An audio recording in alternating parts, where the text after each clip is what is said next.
taller ha sido, en primer lugar, que las mismas personas que están participando en el taller vean cuáles son sus fortalezas o sus debilidades, ¿vale? En cuanto a liderazgo. Era un proyecto que lo que buscábamos era potenciar el liderazgo de las personas y que pudieran observar cuáles son esos elementos que pueden trabajar y desarrollarse como líderes y bueno, pues trabajarlo con la herramienta de Lego Serious Play. Al final Lego Serious Play es un juego serio. ¿Qué es un juego serio? Un juego serio es un juego divertido, pero que a la vez pues, te ayuda a trabajar, pues como hemos dicho, habilidades, formación, crear nuevas alternativas, solución de problemas, a comunicarse, bien, a generar comunicación entre los asistentes.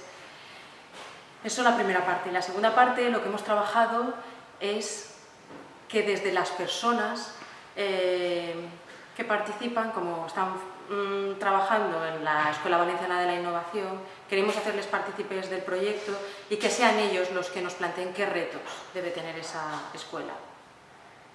¿Cuáles son? ¿Por dónde empezamos?